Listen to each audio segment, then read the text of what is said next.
Welcome back. This is F a Rap Critic. I'm still your boy Malik 16, and no, your 5 minutes are not up, but if you give me at least 30 of your minutes, I promise I will make it worth your while. You won't regret staying on a YouTube channel this long. This is category 2, where we go into the rap performance on the album, and the album we're still talking about is the classic Escape by Whodini. Let's jump into it. The first dimension in category 2 is going to be dimension 1, personality and charisma. All right, we're talking about a 3-man group, 2 rappers at the front, rapper Jalil and Ecstasy. Now, this is where it gets tricky because personality-wise, they're on the same accord. There's no space on this album for you to get the feeling that they're not committed to the same principle, the same goal, the same idea and points. They go about it slightly differently. The biggest difference you're going to get between these two is how they sound and how they look, not so much in the points they're making. Jalil seems to be a little bit more focused on trying to give you a full picture. Ecstasy seems a little bit more limited in scope because he's trying to tell you about one specific thing. But those seem like decisive factors, not I'm limited because I'm limited. I'm limited because, no, I want to approach it this way and tell you about this one thing, while Jalil's going to tell you full scope.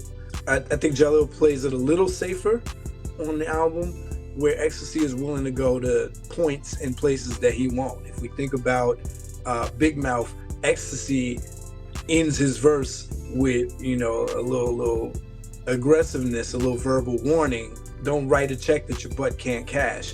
And then on Freaks Go Out at Night, I mentioned in category 1 how he leans in more towards the lustful and sexual activity, and the idea that, hey, I wanted to get with these freaks, but I couldn't find a good freak anywhere.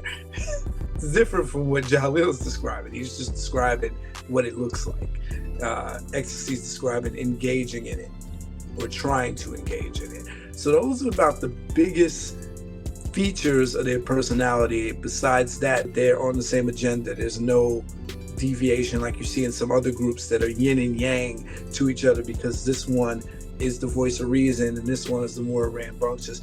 It's very subtle, but it works, and you get the feel that it's like watching one of the best tag team wrestling groups who really get each other. They know when to jump in, they know when to tap out, and they command that. But if you pick up on anything else personality-wise and charisma-wise, please let it be known in the comments and in your ratings on the Rap Ruler. That's something to consider on a scale from 1 to 5 heartbeats. That takes us to dimension 2, the believability or the suspension of disbelief. So you have one rapper who uses a code name and another that uses a regular name as a stage name. That should give you some idea of the extent of real and fictional that you're getting on this album. So let's assume every scenario depicted is fictional. Jalil making a choice to approach each verse as if it is him in the situation. First person narrative scenarios is still his attempt to make it relatable and real to you, hoping that you can identify with what he's bringing out, and you don't even have the room to even inquire or delve into, is this fake? Because he wants you to be able to say, yeah, I know that situation. Ecstasy, similar, but again, he's going to go into one isolated instance or anecdote to describe that. And it's going to be a little bit more braggadocio going into it. But because this album doesn't dabble into any fare that's hyper fantastical or fantastical at all, it becomes digestible and easy to assume that they're just basing this off of real things they've experienced and trying to present it to you as widely as possible for you to be able to feel what's being said. And so there's not a lot of space here for doubt. They're not talking about street tales. They're not talking about luxury tales. It's just relationship-based interactions. Relationship with work and co-workers. Relationship with the night scene, the party scene, the dating scene. Relationships with relationships, romantic relationships, friends and family. I mean, it gets no realer than that. So it doesn't even beg the question of, do you believe them? It's how believable do they make it for the listener to relate to. Really interesting angle to come from, and they had more ground to do that in the 80s because it was so new and early, and the topics they were touching hadn't been touched by a lot of people yet. So something to consider on a scale from 1 to 5 heartbeats. That takes us to dimension 3, the delivery. All right, I just mentioned this is where you get their biggest distinction between Ecstasy and Jalil. It's the voices. It's the way that they approach how they want to put their verses and rhymes across, even when they go back and forth, which they do a very seamless job of on tracks like Friends. When you look at tracks like Big Mouth, it's easily understood that Ecstasy puts a little bit more of that Melly Mel inspired style cadence. Words are held longer, words are said bigger and stretched a little bit more. Jalil is just about getting in and out. You can hear Jalil breathing because he's saying things a little quicker. His sentences are cut shorter to go into the next sentence. And this is most evident on tracks like Escape and 5 Minutes of Funk. Now, I will say there are a couple songs on here where it's hard to tell who's coming in and who's not. 5 Minutes of Funk being one of them. Can't really, it's not as obvious when Ecstasy's part comes on as Freaks Come Out at Night. You can definitely tell because he's really pushing the words. But yeah, those are going to be the defining features of how they approach the mic differently, their vocal tones, and how they project. So if you take nothing else away from that description, remember Jalil, shorter cut sentences that go into each other, not the clearest diction, with a little of that Brooklyn gruff on his voice. It's not that his voice is deeper than Ecstasy's. It's just, again, not the clearest diction, where Ecstasy is going to sound like he does have clear diction because he's doing that a little bit more of that. Not so much to the Melly Mel extent, but you can tell he's from that school of performance. And so it makes for a nice contrast. But again, same way I mentioned with the personalities, where they're not this yin and yang, where it's like, oh, the one has what the other doesn't need, and it's so night and day. It's not like that. It's subtle in the best of ways, where you want your group to still sound like a group, and not like this person could have been a part of another group, but where you can tell them apart enough every time they get on, and they have a different presence. But even if you don't pick up on when one comes in and the other, it doesn't mess up the song. Something to consider on a scale from 1 to 5 heartbeats. That takes us to dimension 4, the flow. Oh man, I feel like a common misconception of early 80s hip hop is that there was one flow from most performers. Not the case. If you look at this album, as short as it is, 6 songs where there's rap performance, they switched their styles enough where the flows may be basic. We're not going to contest that. These are basic flows. It's 1984. But the flows, I don't know if you could just put them on another beat from the album and they would line up the same way. The way that they're rapping on 5 Minutes of Funk is not the same way that they're rapping on Big Mouth. They're not even following the same drum pattern. So they're rapping in between the drum on Big Mouth. That's not the same as Escape, where Jalil is picking up the pace. It's one of the earliest examples of I'm going to execute frustration in a rap, which we've heard Eminem master and we've heard Nas do on tracks like One Mic, with this build up. He's letting the tension of the song match the tension that he's trying to illustrate in what he's talking about in the rhyme, to the point where he gets to that crescendo on the second verse and he's like, escape, escape, escape. The flows are not intricate, but they're more wordy than what was happening at the time and what was happening before the time. Whereas Run DMC had very open staccato type rhymes. Fill in my sentence, finish my, because I'm stretching it out. This is definitely more words to fill in because every sentence is full. It is A, B, B. It is, but because they don't follow that same melody, each song. You get variety. And so that is something to consider on a scale from 1 to 5 heartbeats. That takes us to dimension 5 with wordplay and bar intent. Another misconception about early 80s hip hop is that it lacked wordplay and bar intent. But I will put this album up against a lot of 80s albums because of the content. It doesn't leave a lot of room for them to have filler words. And the amount of cleverness that was executed without the existence of metaphors or punchlines is something to be noted, because there's still lines here. Now, we look at Friends, the way Ecstasy described the last verse scenario where two homegirls, two best friends, fall out over a man because one steals the other guy's boyfriend. And he mentions keys twice. The friend has the keys to the homegirl's house.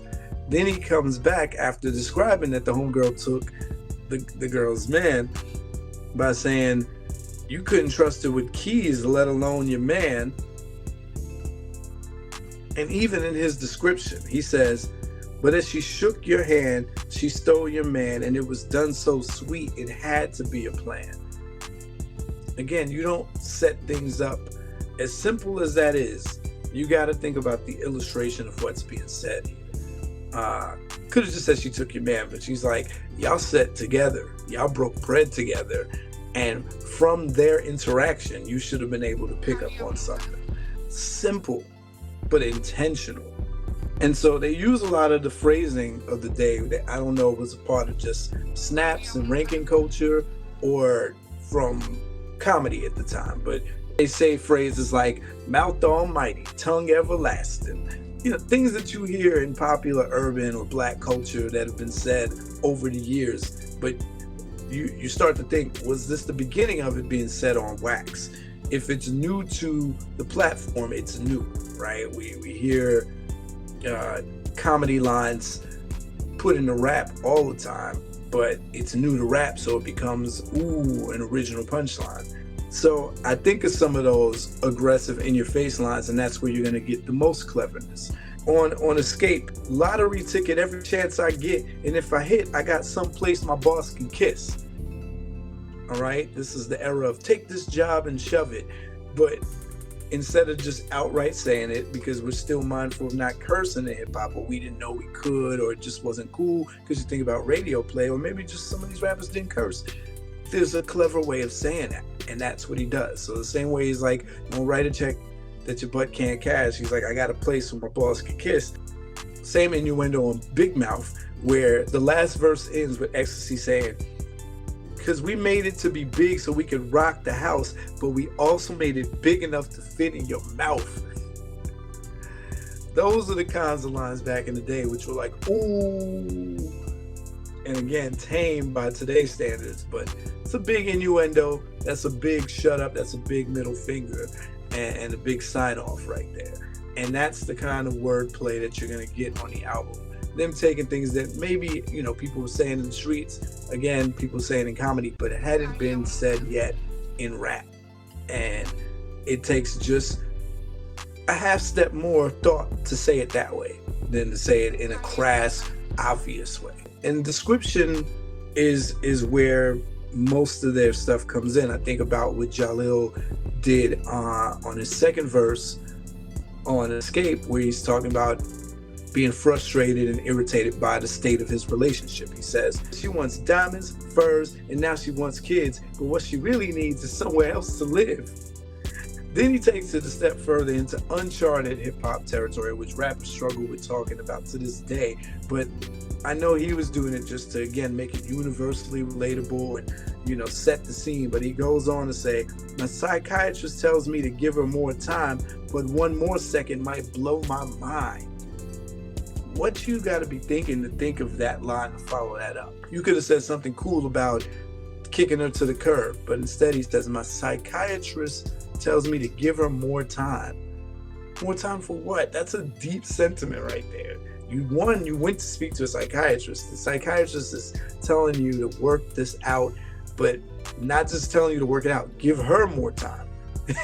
She's going to have to grow, mature, see the error in her ways. He's like, one more second might blow my mind. You can take that however you want to take it, but there's intention in those bars. Something to consider on a scale from 1 to 5 heartbeats. That takes us to dimension 6, the overall quotability, punchlines of poetic wisdom. So we talked about how this album is devoid of punchlines unless you consider clever little quips like what I just mentioned, mostly coming from Ecstasy, being predecessors to punchlines or some variation of punchlines, but they're not going for it. There's not even a lot of simile. They're not saying, I'm like this, I'm like that. They're just saying, hey, there's not a lot of brag rap on this album to begin with. So you're not getting ample room for braggadocio and simile placement. Like Ecstasy's gonna say stuff like, I'm the man with 1,000 rhymes, couldn't say all of them in 1 week's time. Okay. So for some reason they call themselves the Pied Pipers of the 1980s, still trying to, that reference doesn't age as well when we consider who that term has been connected to, but that's imagery right there. That's imagery. There's a bunch of things they could have said they are to the 80s. Mentioning the decade always kind of like dates it and cements it in its time, but thought that was an interesting allusion to make. Going back to my point about Jalil leaving us with the poetic stuff, think about Friends, where he says, and if you ask me, I couldn't be much help because a friend's somebody you judge for yourself. Little conventional wisdom like that. This is how you define friendship. It's your definition, not mine. Even on Escape, Ecstasy, my only escape is through these rhymes. We've heard rappers say this time and time again over the years, but for him, that's an early 80s statement. He gets to plant the flag as being one of the first to say that. He says, there's only one way for me to have peace, and that's for me to go out and rock the beat. How many rappers have we heard like that's their only solace, is their pen and their pad? And so you get little moments like that which frame the poetic wisdom. Now, on top of that, when we think about overall quotability, because this is a pioneering, foundational album that was a mega success, lots of rappers have quoted from this album a bunch of times.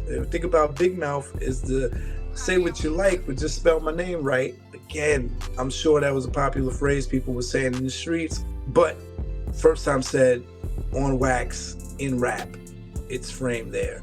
Lines from 5 Minutes of Funk, lines from Friends, lines from The Freaks Come Out at Night. All been quoted over the years. And then they shout out UTFO and Brooklyn in the ends of We Are Whodini. And they're just there.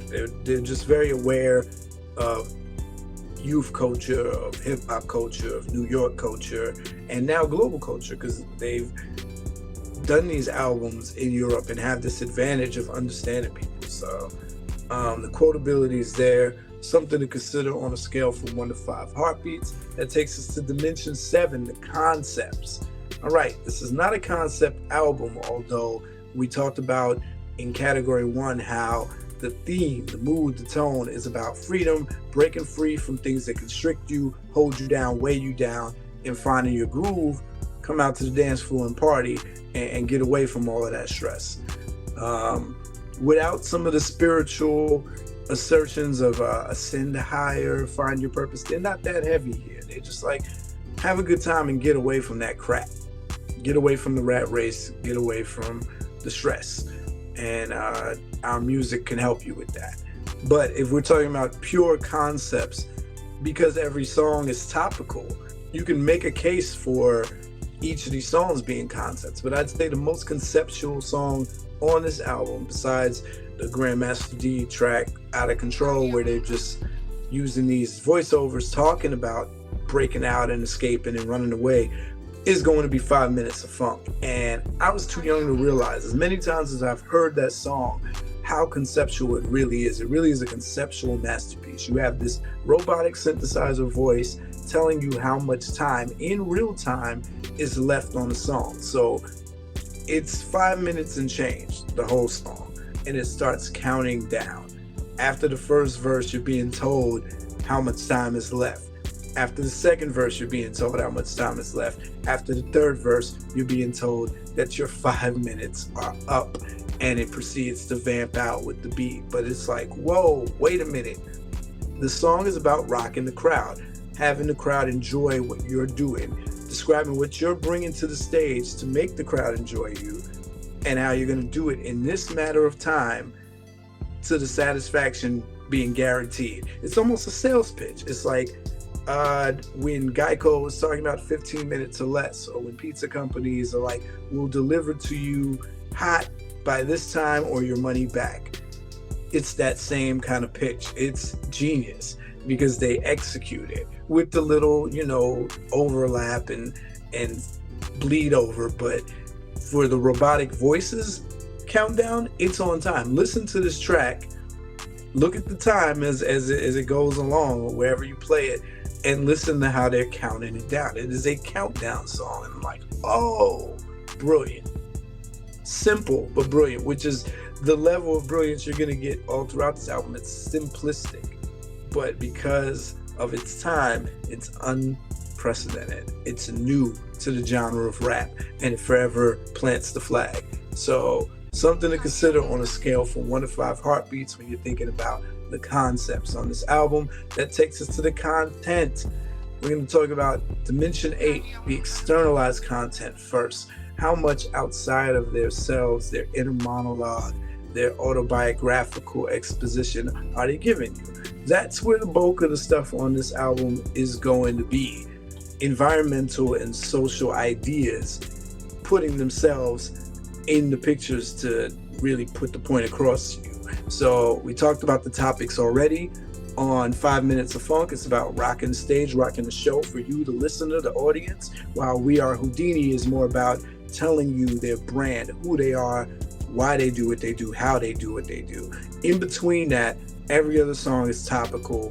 Freaks Come Out at Night is a statement on the night scene, the going out, partying scene, and the kinds of people you encounter. Whether it's the women that you want to pursue because they're scantily clad, they're out there for sex, they're out there for games, they're selling, whatever it be, the lustful hunt of it all, or just the kind of way that people are decorating themselves. Or in sociology, what's called dramaturgy, how I'm standing out, how I'm expressing myself. And so back then, when it was safe to call people freaks, what they're doing, they're playing off of both definitions, or both colloquial definitions of the term freaks. The sexual freaks and the freaks, like freaks and geeks. Like, oh, you're a goth or a punk rocker or something, like spikes and leather and chains. Then you get Escape, which is about breaking free from a troubling relationship, a 9-to-5 job, just pressures in general. I don't like the traffic. I don't like my lazy coworker. Big Mouth, self-explanatory. It's talking about gossip. It's talking about not being able to trust someone with sensitive information or revealing information that you confided in them with. Friends continues on that by talking about betrayal in relationships in general, and begs the question, and this is more poetic wisdom here because they pose a rhetorical question: how many of us have them? Ones we can really depend on. And then they add some responsibility to it by saying, before we go any further, let's be friends. So they speak about every scenario that they're addressing in there, because they're talking about family, close people. They're describing what friends could be. Some friends you've known since day one and been there from around the way. Some friends you lost along the way. And of course, the homegirl stealing her homegirl's man. Relationship betrayal. We talked about in the first video how this is an exemplary body of work to showcase how you can make an album full of different topics and it still holds up cohesively. So something to consider on a scale from 1 to 5 heartbeats when you think about the externalized content. Now, that takes us to Dimension 9, the internalized content. How much of themselves are they giving you? How much do you learn about the members of this group? That goes back to what we talked about in Dimension 2. Are they even talking about stuff in the first place that's revealing of their personal lives? Because they put themselves in a lot of the scenarios that they're describing, it feels like they are. You feel like Jalil really has this job that he's frustrated about and wants to get away from, in this relationship that he wants to get away from, but you don't really know if you're walking away with that. And because it's a short album and they spoke on so many universal topics, I don't know how important it is. The album doesn't make you feel like, man, I wish I knew them more, because they're speaking from I throughout the whole thing. And that satisfies some element of that. And because they're talking about different things, it becomes believable that they're talking about their own lives. Like, especially a track like Friends. Friends feels like, yes, I'm writing this because of my experiences with my friends. Even Big Mouth. I know he's naming a lot of names in this verse, where Jalil talks about all the people that whoever he told stuff that got back to him. It still sounds like, oh, this is visceral. This is not just fill in the blank rap. But something to consider on a scale from 1 to 5 heartbeats. That takes us to the final dimension 10, the storytelling. All right. Storytelling is all over this album. It may not seem like it because they're not like Once Upon a Time, but when you think about how Ecstasy starts, the freaks go out at night. He's talking about his childhood, wanting to be a part of that scene, not being old enough. Again, that goes to the point we just made in Dimension 9. If you believe that's a part of him letting you know a little bit about his own life. But that's a story. That's a story in a verse. Same thing with what he does on Friends, where he's telling that. And I said earlier that Ecstasy has a penchant for doing that. He's going to give you an anecdotal, focused scenario to illustrate the point, whereas Jalil's going to give you a couple elements all in one verse. Same setting, but different things going on in there. So, Ecstasy is a Slick Rick storyteller, and Jalil is like a Nas storyteller. Fiend drops his Heineken. All these things are going on in one setting, whereas this is this story about this guy and this girl, Ecstasy style. There's something to be said about the benefits of each of those approaches. When I think about Jalil and how he did his verse on Big Mouth, he framed it as a phone call. So again, that's the setting. In that one setting, he's calling the person to tell them that, I don't know why you opened your mouth and shared what I told you. These are all the people I heard it from, and now it got back to me, and you shouldn't have done that in the first place. That's the reason why I had to make this call, is how he ends that verse. Then I wouldn't have had to make this call. What? That's angled storytelling. And they do that all throughout. It's smooth. Maybe the fact that it doesn't come off like, oh, this is a story song, is part of the masterful execution. That is something for you to consider on a scale from 1 to 5 heartbeats. And with that, we conclude this Category 2 review and analysis of the classic Sophomore album, turning 40 this year, our first album reviewed that hit the 40 mark, Escape by Whodini. Shout out to both surviving members, Grandmaster D, MC Jalil. Rest in peace to Ecstasy. Rest in peace to Larry Smith. And man, if y'all are not familiar with this album, I implore you to go visit it. Get acquainted with some vintage, classic 80s hip hop. And this is a great album to start with. It's the beginning of the contemporary hip hop wave. All right. If you have not, go take a minute to visit theraproller.com, where you can leave your ratings on this album and all the other albums that we've reviewed since the channel has been up and running. Thank you for your continued support. We're going to get into a hell of a year, and it only gets better. Y'all know what it is. Till next time, F a Rap Critic. They talk about it while I live it. Word to meth.